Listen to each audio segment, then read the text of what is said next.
Welcome to the motherfucking relay where we're covering today's top boxing news. Okay, now it's time for our weekend recap. It's been a very busy weekend of fights, lots of different things to react to. So we're going to get right into it. We're going to start off with the Amanda Serrano versus Eva Vor title fight, a fight where Amanda Serrano was attempting to become a champion in what is her 7th weight class. What are my thoughts on the fight? What did we see? Well, what we saw is exactly what I described. That Eva Vor is a naturally smaller girl than Amanda Serrano, and it being that Amanda Serrano has devastating punching power in those lower weight classes, and Eva, she's not defensively blessed. She compromises quite a bit of her defense for offense when she's opening up and trying to throw combinations. Something's going to get through, and whatever does get through is going to be more than Eva is equipped to deal with. And this was evident in how long the fight didn't last. I mean, Eva Vor didn't make it out of the first round with Amanda Serrano. Why? Because Amanda Serrano's a naturally bigger girl who packs a naturally bigger punch, and Eva Vor doesn't have the defense to work around Amanda's size or her punching power. So the first hard shot that gets through, that did the job. Credit to Amanda Serrano for the shot, because in spite of having natural and physical advantages, it still was a well-placed shot. It still showed craftsmanship, mixing in that body shot in the combination, incorporating that into the combination. It was still a well-placed shot. So my hat goes off to her for that. But I'll tell you that I feel ambivalent about the win, because in many ways, Eva Vor is low-hanging fruit. Like, yeah, you became a champion in the 7th weight class, but look at who you had to fight to become a champion. This is not this really wasn't a tough test. This was not a tough opponent. This was not a lion that you were squaring off with. You dropped down from 140 pounds all the way down to 115 pounds and looked over quite a bit of champions, better opponents that would have given us a better fight than what we saw in Eva Vor. In between all those different weight classes that Amanda Serrano dropped down, take into consideration that you have fighters like Hyun Mi Choi, who are champions, Maiva Hamadouche, who is a champion, Eva Brotnica, Barbie Juarez, Tigresa Acuña, Daniela Bermudez. I mean, there are any variety of better fighters, better opponents between 140 and 115, yet rather than facing one of them, you fought low-hanging fruit for what was a vacant title. And the circumstances of that title becoming vacant, those are sketchy as well. So while it might seem like a monumental achievement for Amanda Serrano to have become a champion in the 7th weight class, while it might look that way on the surface, you gotta look at the details, and that's where the devil is. The devil's in the details, and that's why I'm ambivalent. Because Amanda Serrano's very accomplished, and that's all well and good, but this was not a killer that she was squaring off against. So you really have to ask, how much is Amanda Serrano actually challenging herself when, one, you didn't beat a champion, you didn't beat an actual champion in that weight class to become a champion. 2, rather than going up to become a champion in another weight class, you dropped down to fight a naturally smaller girl. And 3, it appears that somehow you managed to coerce the WBO to strip what was the reigning champion, who was holding that title, so that it would be vacant and so that it would be there for you to fight for it. I'll tell you that Amanda Serrano might have made history. She might have. But when you look at the particulars, you have to ask yourself, are you really impressed? Becoming a 7-division champion under these circumstances, are you really impressed by that? Is there actual wow factor to Amanda Serrano targeting a title at 115 when her last fight was at 140? Isn't she just picking on smaller fighters at this point in doing that? That's the feeling that I'm left with. Nevertheless, Amanda Serrano got the job done. Congratulations to her, but I will say nothing happened in this fight that I didn't expect to happen. For those of you who saw my prediction video, I said I don't see anything Eva Vor brings to the table that should trouble Amanda, and you know what? Nothing Eva Vor did trouble Amanda. She had nothing for her. So, that's what I expected. And yet another situation that was a result of someone's inability to deal with the size and punching power of another fighter. Let's talk about the stunning upset loss of Jorge Linares at the hands of Pablo Cano. I'm not even going to pretend I had any insight at all that this is how this fight was going to work out.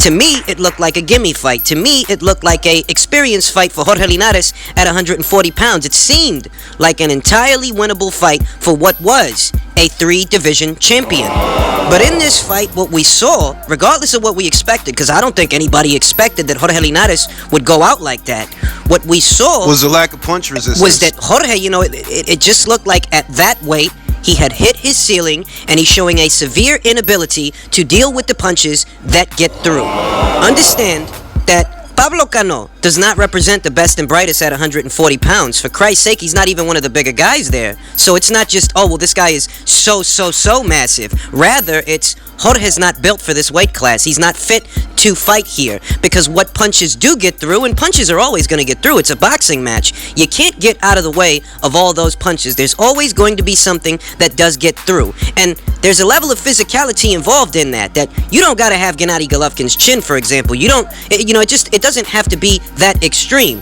But for the punches that do get through, you do need to be able to weather them. There needs to be a level of physicality there to where what punches do get through are something that you can deal with and still something that you can work around. And in the case of Jorge, it appeared that, the first hard shot that got through on him was more than enough to knock him on his ass. That with that one hard shot that got through for Cano, that landed on Jorge, that one hard shot, that was enough to completely frazzle Jorge. That was enough to completely take him out of his comfort zone very early in the fight. That was a bigger shot than Jorge was equipped to deal with and recover from, because at this weight, you're on the lower end of the spectrum in terms of size, in terms of stature, in terms of durability. That at this weight, even a guy like Cano packs a big enough punch that he can seriously hurt you, and I think that that's what we saw. That's the only way we can interpret it. That before the fight, it seemed like a foregone conclusion that Jorge could win this thing. It seemed like a foregone conclusion. But once the opening bell rung, certain things were exposed. That Jorge Linares, he's not cut out to fight at this weight.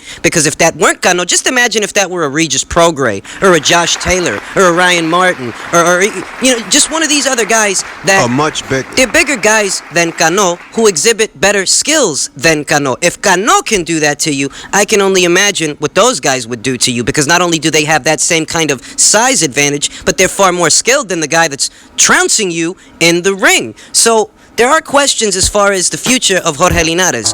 Does he go back down to 135? It being that we can now see that you really ain't cut out to fight at 140. Where does he go from here? That's the question. I'm not completely sure that this is the kind of a loss that he can recover from while continuing to campaign at junior welterweight. I don't think that he can continue to be there. If he is to have any future success in what remains of his career, it won't be at 140. He might have to go back down to 35.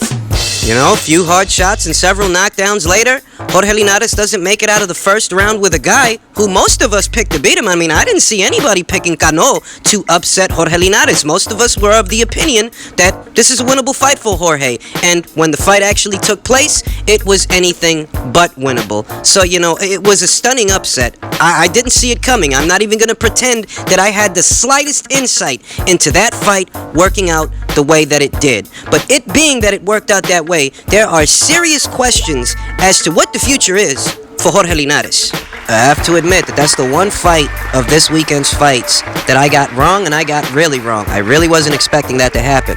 But one fight that did work out exactly as I expected was the WBO middleweight title fight between Demetrius Andrade and Artur Akavov. This was Demetrius Andrade's first title defense since becoming WBO champion at 160 pounds. And the fight's aesthetic, its characteristics, that's exactly what I expected it to look like. That's exactly what I expected to see from Demetrius Andrade. That, Artur Akavov, he's a herky-jerky kind of guy. And he's a durable guy, too.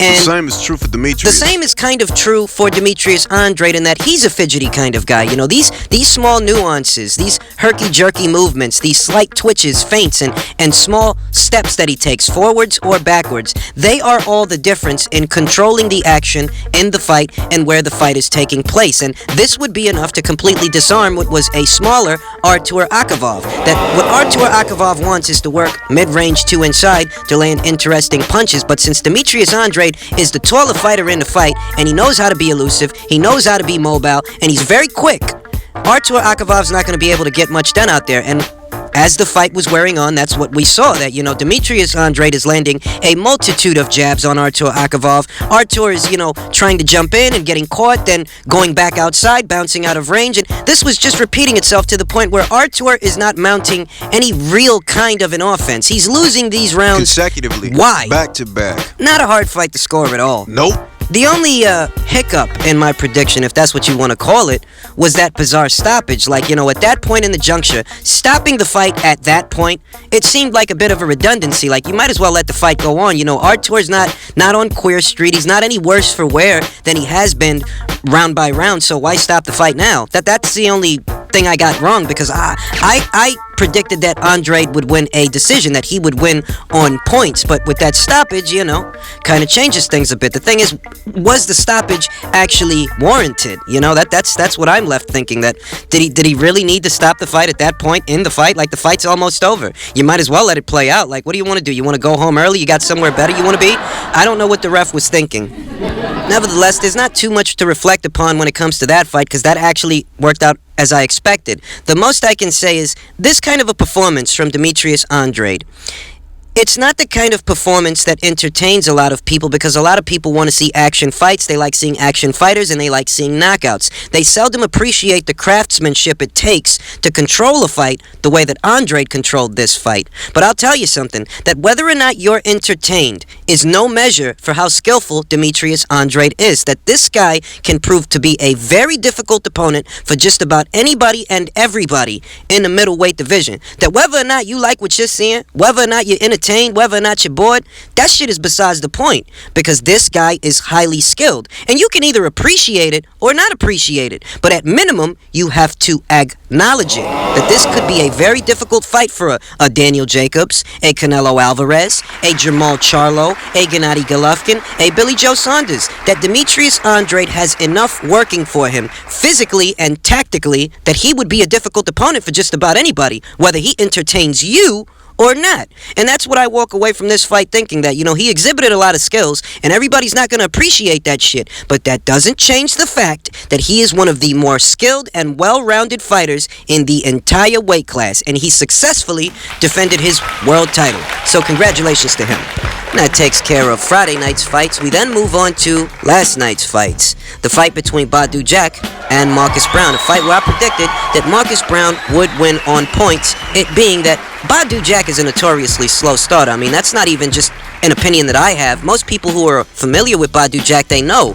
Takes this guy 2, 3, 4 rounds before he really starts to try to take the fight to the guy or from the guy. Between Badu Jack being a slow starter and Marcus Browne being the aggressive yet well-rounded fighter that he is, a guy who's got similar dimensions to Badu Jack, but he's the younger guy in the fight. He tends to be more mobile, more aggressive early in a fight, and he tends to fight in bursts to where he strings together combinations. Suddenly. He's also a body puncher the way that Badu Jack is a body puncher.